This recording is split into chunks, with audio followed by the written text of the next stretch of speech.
Bem-vindo ao Podcast Fronteira. A mensagem que vais ouvir foi pregada em nossa igreja na cidade do Porto, em Portugal.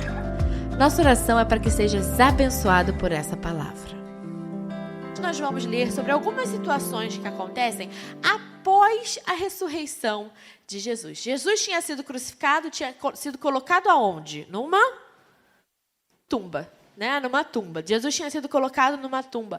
E a Bíblia diz que era uma rocha arredondada que servia como porta daquela tumba. E era uma rocha pesada, difícil de ser carregada, difícil de ser rolada. Aqueles que seguiam a Jesus, os discípulos, aqueles que conheciam a Jesus, Jesus já tinha dito para eles que ele ressuscitaria ao terceiro dia.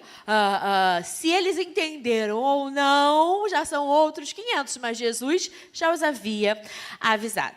E foram as autoridades dizer, pessoas foram até as autoridades para dizer que aquele túmulo precisava ser guardado. Exatamente porque Jesus já havia avisado que ia ressuscitar ao terceiro dia. Ou seja, aquele povo que crucificou Jesus, que assassinou Jesus, os perseguidores de Jesus, estavam pensando, não queremos que Jesus apronte outra. Vamos evitar que sumam com o corpo dele, que façam alguma coisa, para que depois esse argumento de que ele ressuscitou possa ser realmente, enfim, por meios falsos, ser verificado.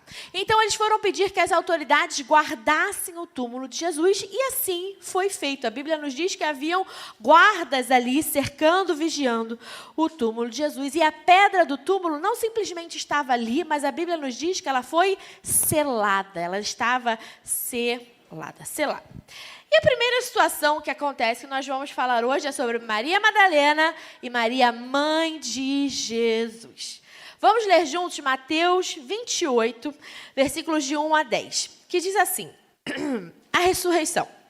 Depois do sábado, ou seja, no domingo, tendo começado o primeiro dia da semana, Maria Madalena e a outra Maria foram ver o sepulcro.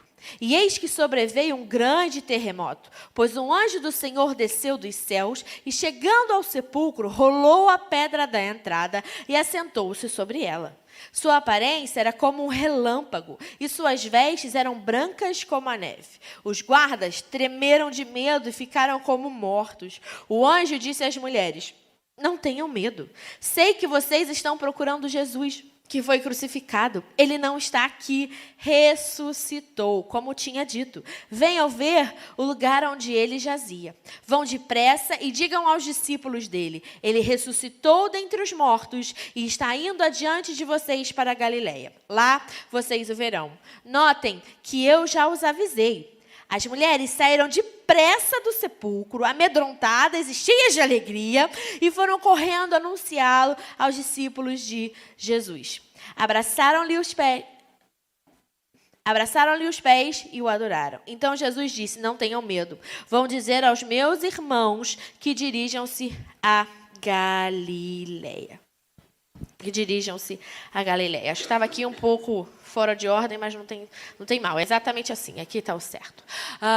Mas enfim, a gente lê exatamente essa passagem. Era um domingo de Páscoa, ao nascer do sol. As Marias, vou chamá-las de Marias, as Marias foram até o túmulo de Jesus. O que elas foram fazer ali? Elas foram untar, elas foram ungir o corpo de Jesus. Era uma forma de cuidado, era uma forma de honrar aquelas pessoas que haviam falecido, que haviam passado. Era uma forma realmente de honrar a Jesus. Elas tinham ido cuidar do corpo de Jesus. Marcos 16, 1... diz que elas compraram especiarias aromáticas para ungir o corpo de Jesus. Só que quando elas chegam lá, o que está acontecendo? O que acontece? O túmulo está aberto. E essas duas Marias, elas viram Jesus ser colocado lá dentro. Elas viram a porta do túmulo ser selado. Mas o que aconteceu? Ambas viram o corpo de Jesus ser colocado ali. A tumba vazia poderia significar tudo aquilo que a gente já falou aqui. O corpo de Jesus foi roubado, alguém vandalizou, alguma artimanha dos inimigos de Jesus. O que aquilo de fato representava? E aí o anjo que ali estava explicou, e ele disse, Jesus não está aqui, ele ressuscitou. Ele havia dito que no terceiro dia iria ressuscitar, e de fato ressuscitou. Mas é interessante porque elas estavam exatamente onde elas deveriam estar. Elas estavam perto quando o anjo apareceu. E a primeira lição que nós precisamos ter nessa manhã é: esteja perto de Jesus. Cuide de Jesus. Cuide de Jesus. Elas foram as primeiras a saber da ressurreição porque estavam perto. Elas cuidavam de Jesus, cuidaram de Jesus, se importavam com Jesus, estavam em comunhão, em união com o povo de Deus e saíram, se ausentaram daquele momento com o povo para irem até Jesus, cuidar do corpo dele que ali jazia. Enquanto elas choravam, a Bíblia diz que enquanto aquelas mulheres choravam, porque onde é que estava Jesus? Elas viram os anjos vestidos de branco, sentados, onde antes estava o corpo de Jesus. Então elas chegam, aquele túmulo está aberto, não tem mais Jesus ali, mas tem um anjo do Senhor que explica para elas o que aconteceu, até que Jesus aparece. João 20... diz assim, nisso ela se voltou, ou seja, uma das Marias se voltou e viu Jesus ali, em pé, mas não o reconheceu. E disse ele, mulher, por que está chorando? Quem você está procurando? Pensando que fosse o jardineiro, ela disse, se o Senhor o levou embora, diga-me onde o colocou e eu o levarei. Elas olharam para aquele homem que era Jesus, acharam que era o jardineiro e perguntam, para onde é que o Senhor o levou? Onde é que está? Me diz que eu vou buscá-lo. Maria, que conhecia a Jesus, não o reconheceu. Pensou que Jesus fosse o jardineiro. E não deveria ser assim. Mas muitas vezes isso acontece na nossa vida como crente. Nós temos dificuldades de reconhecer quando é Jesus ou quando não é Jesus. Quando é santo ou quando não é santo. Quando é algo que parte do bem, ou seja, da parte de Deus, ou quando é algo que parte do mal, de Satanás. Nós precisamos aprender a discernir. Discernimento é imprescindível à vida do crente. Efésios diz assim, porque outrora vocês eram trevas, mas agora são luz no Senhor. Vivam como filhos da luz, pois o fruto da luz consiste em toda bondade, justiça e verdade. E aprendam a discernir o que é agradável ao Senhor. Nós precisamos aprender a discernir não só entre o certo e o errado, mas aquilo que é agradável ao Senhor. Aquilo que agrada ao nosso Deus, aquilo que é aprovado perante o Senhor, aquilo que a gente sabe que vai fazer o nosso Jesus sorrir, aquilo que a gente sabe que vai ser realmente aprovado por Deus. A gente precisa ter conhecimento da palavra de Deus, primeiramente, para conseguir seguir com discernimento. Toda profecia, tem muita gente que muda a vida toda porque recebe uma profecia, me desculpem, mas muitas vezes torta, muitas vezes uma profecia que de Deus às vezes não tem nada, mas por não ter discernimento, por não ter conhecimento da palavra de Deus, acaba achando que aquela vai ser verdade para a vida dela, e muitas vezes não é. Toda profecia precisa, antes de tudo, ser bíblica, coerente com a palavra de Deus. Todo comportamento precisa ser de acordo com o que é estabelecido por Deus. Todo passo precisa ser dado conforme o direcionamento que o Senhor nos passa. Toda palavra proferida precisa ser aprovada por Deus. E aí entra a aplicação desse versículo que nós lemos aqui. Pois o fruto da luz consiste em toda bondade, justiça e verdade. Em nome de Jesus, tenha discernimento, exponha o fruto da luz que há dentro de você. A bondade, a justiça e a verdade. Mas O texto continua e nós vamos passear aqui e navegar entre os evangelhos, porque cada um traz um detalhe, uma riqueza diferente. E nós agora vamos para João, quando ele retrata a mesma passagem. Diz assim: Jesus lhe disse, Maria.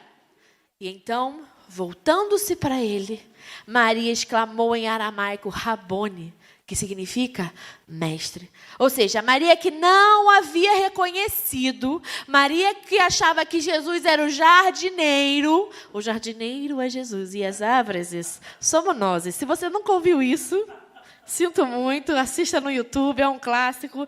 Mas enfim, isso só me lembra esse videozinho. Enfim, vamos voltar.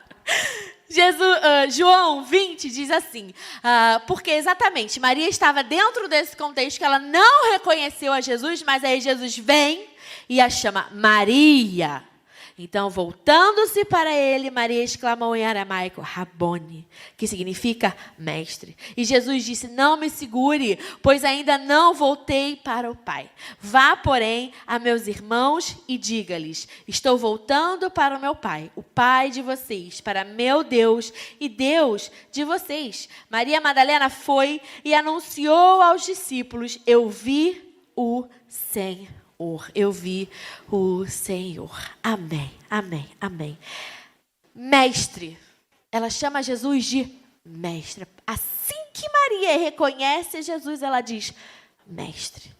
É preciso reconhecer a Jesus. É preciso estar perto, é preciso cuidar, é preciso ter discernimento, mas é preciso reconhecer Jesus. Eu fiz aqui já uma vez, eu preguei exatamente, a pregação inteira foi sobre não só conhecer, mas reconhecer a Jesus. E é preciso reconhecer de fato a Jesus. Não só como Filho de Deus, não só como aquele ser distante, não só como aquele que está escrito em algumas palavras, em alguns textos bíblicos, não só como aquele da fé da nossa avó, dos nossos familiares, não só aquele de um catolicismo cultural, não só aquele que foi uma figura histórica, mas como mestre, como Senhor, como Salvador, como Redentor, como aquele que é o caminho, a verdade, a vida, como Rei dos Reis, como a luz do mundo, como Cordeiro de Deus, como aquele que é o advogado,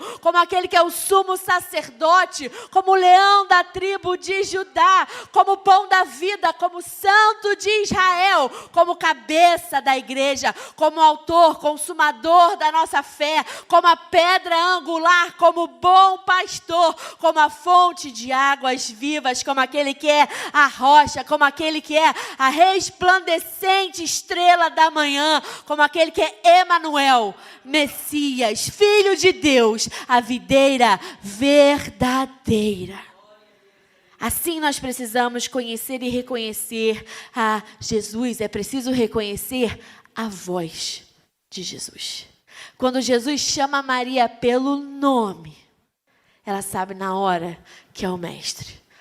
No mesmo instante ela fala, Rabone, meu mestre, meu Senhor, aquele a quem a minha vida pertence. É preciso estar perto para ouvir a voz de Jesus. Jesus é muito educado, querido. Jesus não entra onde ele não é bem-vindo. Jesus não ocupa espaço se você não abrir o espaço. Jesus fala, mas a gente precisa estar perto para ouvir. A gente precisa estar perto para ouvir. É preciso estar de onde Jesus está. E é preciso cuidar de onde o Mestre está. É preciso cuidar, é preciso ter zelo. Ali era a tumba, era o corpo. Mas o que o corpo de Cristo é? A igreja. É preciso cuidado com a igreja. Nós, pastores, temos uma responsabilidade ainda maior do que vocês.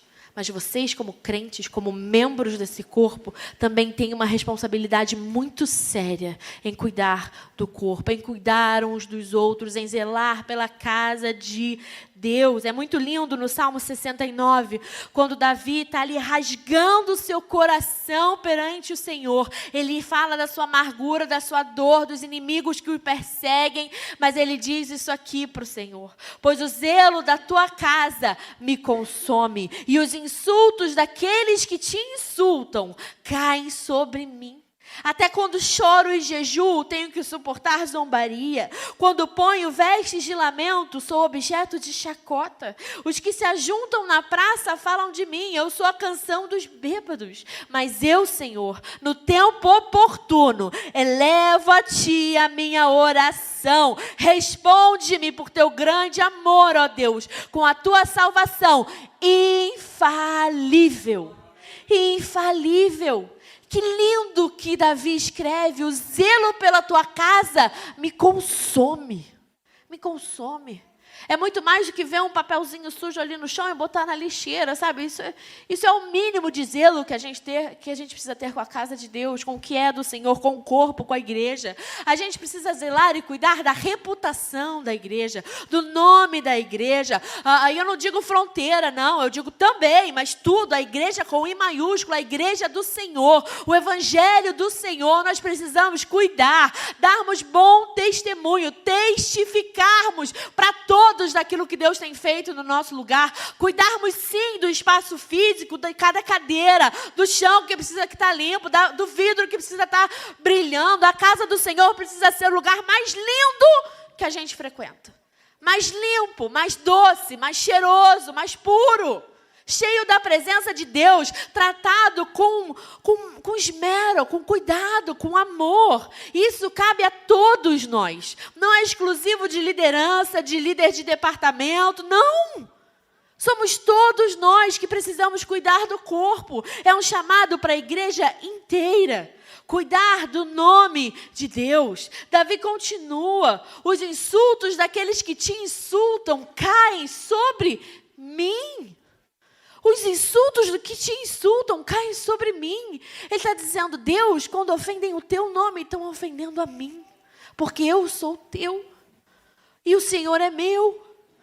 O relacionamento de Davi com Deus é muito interessante. Ele passa por diversos momentos que a gente vai lendo e acompanhando ao longo da Bíblia. Mas ele é chamado de um homem segundo o coração de Deus. Porque o coração de Davi para o Senhor era incomparável. Era incomparável. Os insultos daqueles que te insultam caem sobre mim.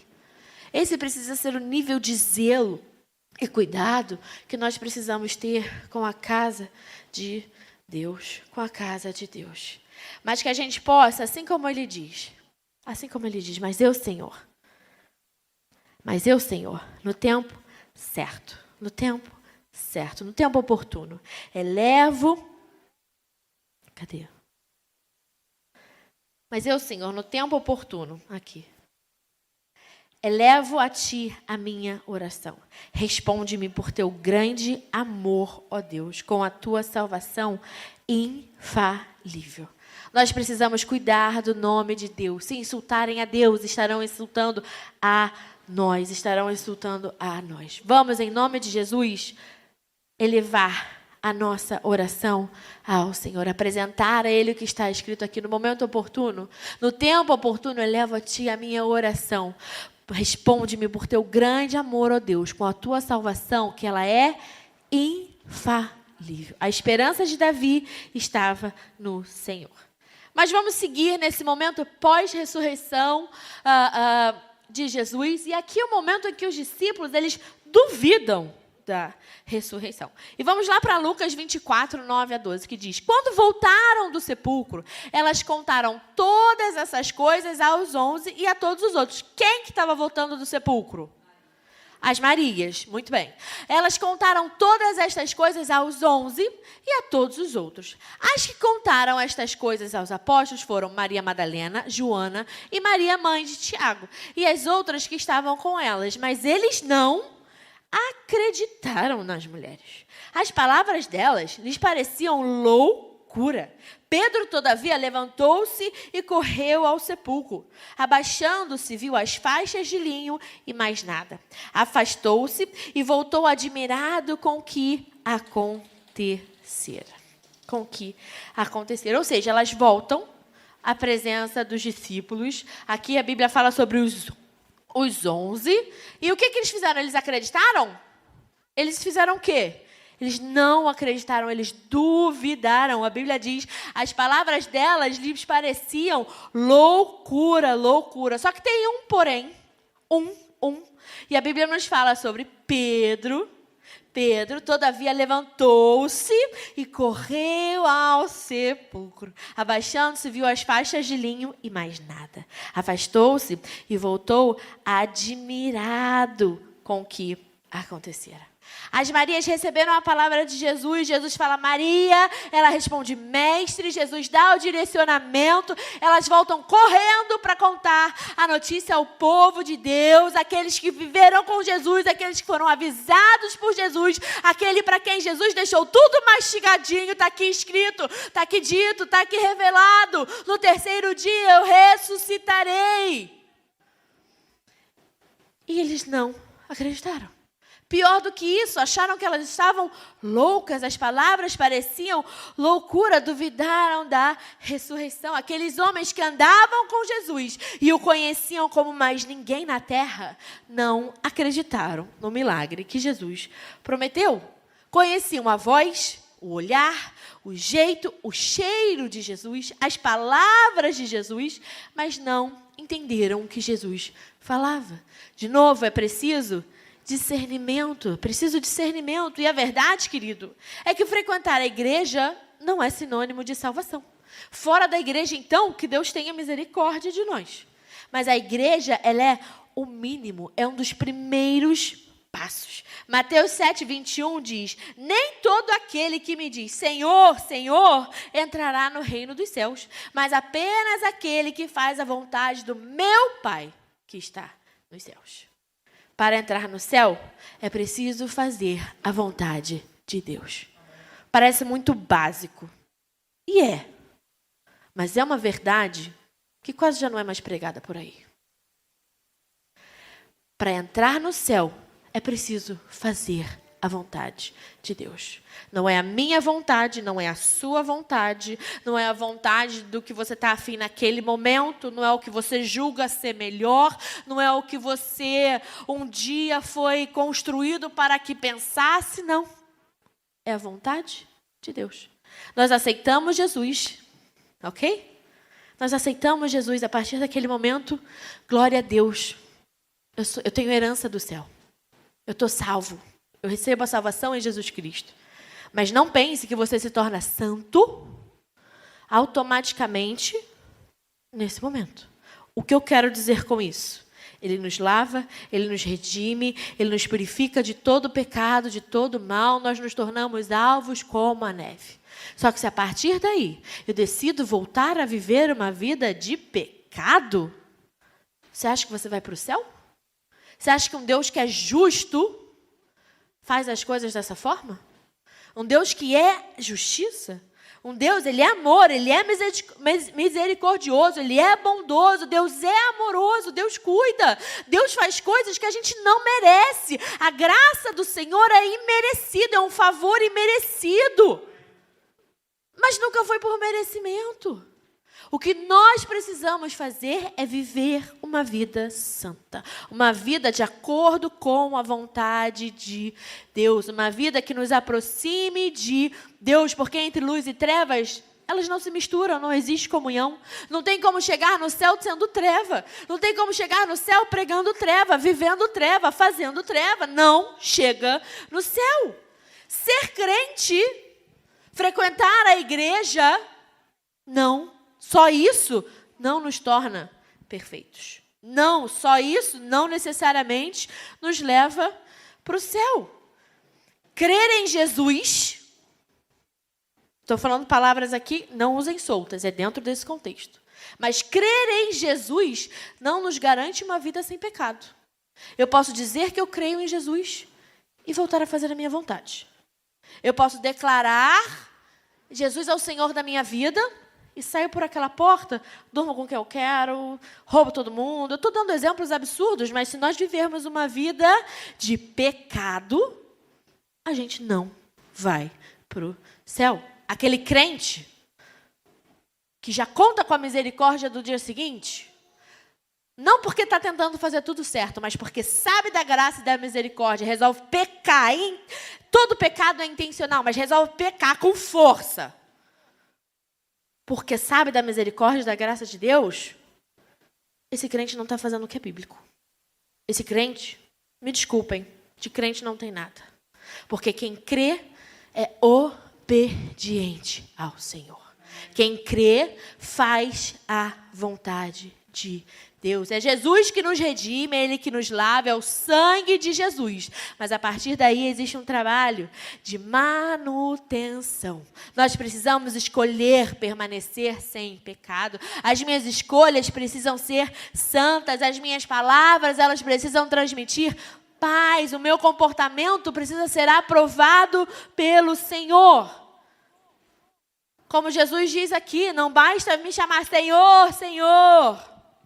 É preciso fazer a vontade de Deus. É preciso fazer a vontade de Deus. Mas apenas aquele que faz a vontade do meu Pai que está nos céus. Para entrar no céu, é preciso fazer a vontade de Deus. Mas a verdade é que, assim como os discípulos, todos nós somos candidatos a duvidar. Não é verdade? Às vezes as coisas acontecem e a gente não acredita. Às vezes a gente recebe uma bênção e a gente não está nem acreditando que a bênção está ali na nossa frente. É ou não é verdade? Se eu nem acredito, parece que a gente nem processa. Às vezes a gente vai tirar férias, aí a gente entra no avião e fala assim, eu não acredito que eu estou no avião. Aí chega no lugar e fala assim, eu não acredito que eu estou vendo esse lugar lindo aqui. Não acredito que eu possa acordar um pouquinho mais tarde, mas nas férias a gente acorda mais cedo do que quando trabalha, porque tem que aproveitar. Não acredito.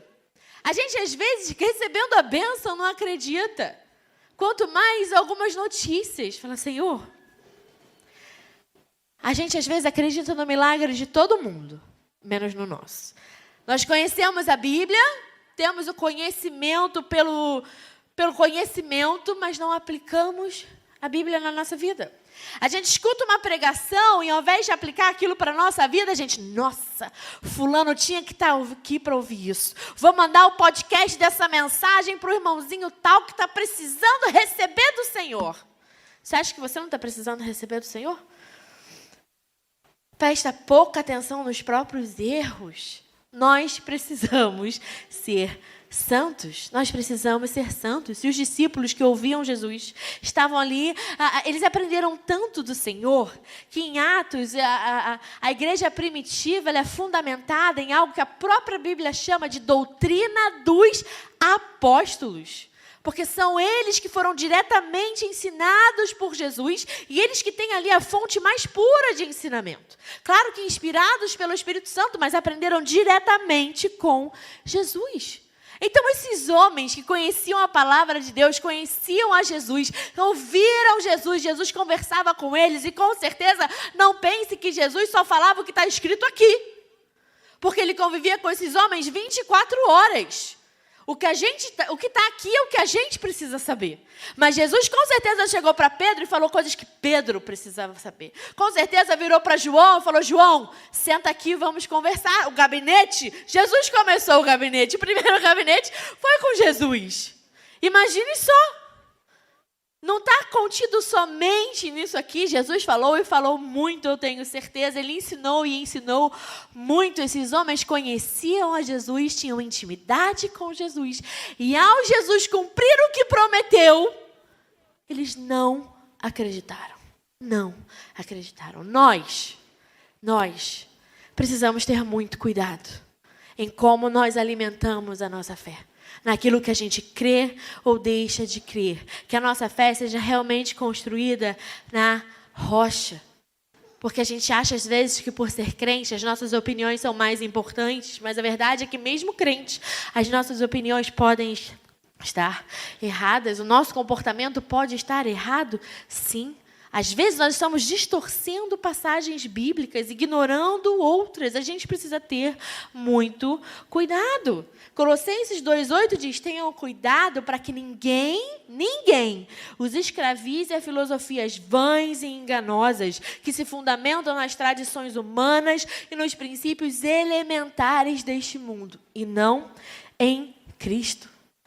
Deus, o Senhor, Rabone, Ele não está preocupado com cultura, com status, com estereótipos, com o que é politicamente correto.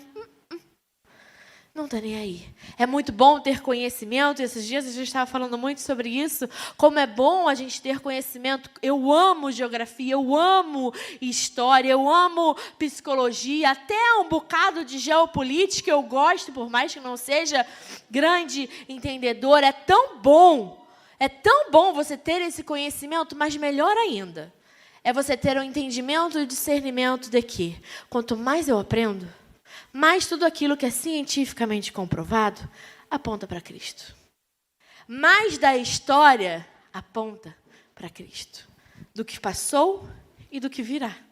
Quanto mais conhecimento a gente tem, e eu não estou falando só de conhecimento bíblico, eu estou falando do conhecimento mundano, do conhecimento da filosofia, da história, de tudo. Você vê o quanto esse mundo é vazio, o quanto esse mundo precisa de Deus e o quanto tudo está sendo preparado para o retorno de Jesus.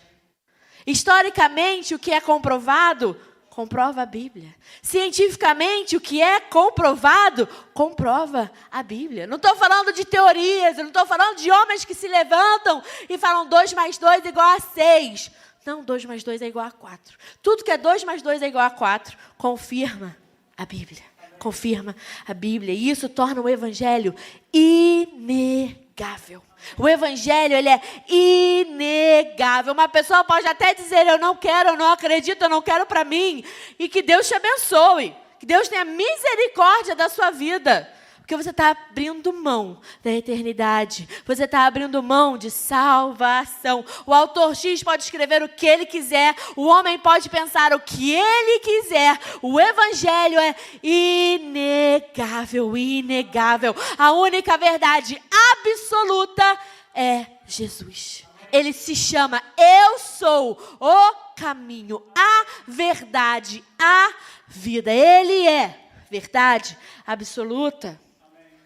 E a verdade é que ser crente é constantemente aprender com Cristo.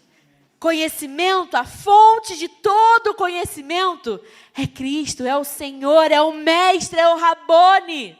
É Ele. É preciso rever as nossas limitações, os nossos comportamentos. Mas é importante a gente entender que na nossa vida, na nossa caminhada com Deus, é constantemente deixar o velho homem morrer e dar espaço para fortalecer o novo homem.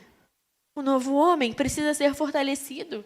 Nós precisamos rever as nossas limitações e os nossos comportamentos, porque muita gente fala, pastor, eu não consigo. Pastor, não é para mim. Eu fui assim a vida toda, já tentei, não dá, não mudo. Ou então aquelas pessoas, não admito que façam isso. Se você está cansado, quem dá novo ânimo é Deus. Se você está sobrecarregado, é Deus que dá novas forças. Se você está deprimido, está triste, está chateado, se são seus filhos, se está dentro da sua casa, ore, porque a alegria no Senhor é a nossa força. Está sozinho, está solitário, Deus é amor, Jesus é amigo. Precisa de paciência? Deus dá. Deus dá, Ele diz, me peçam, eu dou. Assim como Ele fala com relação à sabedoria. Quer ser sábio? Me pede, eu dou. Ele dá. É dado. Precisa de amor. Ele é a fonte inesgotável de amor. Tem muita angústia no seu coração, tem muita amargura no seu coração. Ele é aquele que arranca do nosso coração a raiz da amargura. Ele é quem cura no profundo da nossa alma. O que nós precisamos fazer é ponham em prática tudo o que vocês aprenderam, receberam e ouviram e viram de mim. E o Deus da paz estará com vocês. Ponham em prática. Ponham em prática. É muito simples, o evangelho é muito claro. Só não entende quem não quer. Mas vamos lá, eu preciso seguir. Recapitulando, as Marias vão até o túmulo, Jesus já não estava mais lá, Jesus já havia ressuscitado, o anjo então explica, Jesus ressuscitou, Jesus aparece para elas, até que Maria não entende, achava que ele era o jardineiro é Jesus, e de fato era Jesus, e ele diz Maria, quando ele chama pelo nome, ela responde e diz, Rabone, tu és o mestre, e ele manda com que elas voltem, falem para os discípulos, elas chegam até os discípulos acreditam? Não, os discípulos duvidam de que Jesus ressuscitou. Pedro é o único que sai correndo e vai até o túmulo para verificar. E lá ele vê os linhos, o linho que abraçava a Jesus. Mas vamos seguir. Ao cair da tarde, daquele primeiro dia da semana, ou seja, elas chegaram lá ao nascer do sol. Agora nós já estamos ao cair da tarde, daquele primeiro dia da semana, estando discípulos reunidos a portas trancadas, por medo dos judeus, Jesus entrou. Pôs-se no meio deles e disse, paz seja com vocês. Tendo dito isso, mostrou-lhe as mãos e o lado. Os discípulos alegraram-se quando viram ao Senhor. Então aqui Jesus aparece aos discípulos pela primeira vez. É lindo, porque a Bíblia faz questão de dizer que as portas estavam como? Trancadas. E por medo dos judeus. E ainda assim Jesus entrou. Com as portas trancadas, Jesus entrou. Mas enfim, vamos dar continuidade. Tinham esses discípulos que estavam ali reunidos e também tinham 2 discípulos a caminho de Emaús. E a Bíblia nos diz assim, naquele mesmo dia, 2 deles estavam indo para um povoado chamado a 11 quilômetros de Jerusalém. No caminho, conversavam a respeito de tudo o que havia acontecido, ou seja, de tudo o que nós acabamos de falar aqui. Enquanto conversavam e discutiam, o próprio Jesus se aproximou e começou a caminhar com eles. Mas os olhos deles foram impedidos de reconhecê-lo. Ele lhes perguntou sobre o que vocês estão discutindo enquanto caminham. Eles pararam com os rostos entristecidos. E eles respondem, ele era um profeta, poderoso em palavras e em obras diante de Deus e de todo o povo. Os chefes dos sacerdotes e as nossas autoridades o entregaram para ser condenado à morte e o crucificaram. E nós esperávamos que era ele que ia trazer a redenção de Israel. E hoje é o 3º dia desde que tudo isso aconteceu. Algumas das mulheres entre nós nos deram um susto hoje. Foram de manhã bem cedo ao sepulcro e não acharam o corpo dele. Voltaram e nos contaram que tinham tido uma visão de anjos que disseram que ele está vivo. Alguns dos nossos companheiros foram ao sepulcro e encontraram tudo exatamente como as mulheres tinham dito, mas não o viram. Jesus estava diante deles e eles estavam cheios de escamas nos olhos. Eles não o reconheceram. Eles sabiam que era o 3º dia. O problema ali não foi matemática.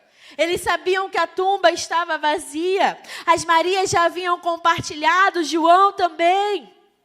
Elas conheciam a palavra de Deus, eles conheciam a palavra de Deus, as promessas de Deus. E ainda assim, a Bíblia nos diz que eles estavam com os rostos entristecidos, decepcionados, desapontados com aquele que era o Filho de Deus. E diz, ele era um profeta, poderoso em palavras diante de Deus e dos homens, chefe dos sacerdotes, mandaram crucificá-los. E nós esperávamos que ele ia trazer a redenção de Israel. Jesus estava vivo, ressurreto. Já haviam testemunhas. Jesus havia cumprido tudo, tintim por tintim, do que havia prometido. E ainda assim, decepcionados. Por que você está decepcionado? Por quê? Qual a razão da nossa dor? Qual a razão da nossa tristeza? Às vezes a gente não só fica triste com as circunstâncias da vida, com coisas que podem acontecer conosco, mas a gente fica decepcionado com Deus, decepcionado com Jesus. Quando a obra está ali feita, entregue na nossa frente. Quando tanto Ele já fez por nós. Jesus já fez o suficiente. Seja grato, agradeça no luto, na tristeza, na alegria, na doença, no muito, no pouco, na felicidade, na dor, no escuro, no abraço, no sorriso, no silêncio, no caos, no colorido, no preto e branco. Agradeça. Agradeça a Deus. Senhor, obrigada porque eu tenho saúde, obrigada porque eu estou aqui, obrigada pela minha casa, obrigada pela minha vida, obrigada pelos meus filhos, obrigada pelo futuro que o Senhor tem para mim, obrigada porque o Senhor me sustentou até aqui. Eu posso dizer, Ebenezer, o Senhor tem sido comigo. Eu posso dizer, Emanuel, o Senhor é comigo, o Senhor é presente, o Senhor está conosco. Eu posso dizer que o Senhor é Jeová Jirê, que o Senhor tem provido, o Senhor é provedor. Eu posso ser grato por tantas coisas, Senhor. Obrigado, obrigado, obrigado, obrigado. Obrigado por quem Tu és. Nós precisamos ser gratos. Não pelo que nós somos, não pelo que nós fazemos, não pelas nossas conquistas também. Mas a razão da nossa gratidão, daquilo que nos renova, aquilo que nos traz força, é o Senhor. É o Senhor. Apeguemo-nos com firmeza, a esperança que professamos, pois aquele que prometeu é fiel. Apegue-se com firmeza às promessas do Senhor. Apegue-se com firmeza à esperança da nossa fé. Apegue-se com firmeza à ressurreição de Jesus Cristo, que hoje nós celebramos. Ele é a razão da nossa esperança. Ele é a nossa esperança. Ele é a luz do nosso caminho. Ele é o nosso Senhor, o nosso Mestre, o nosso Rabone.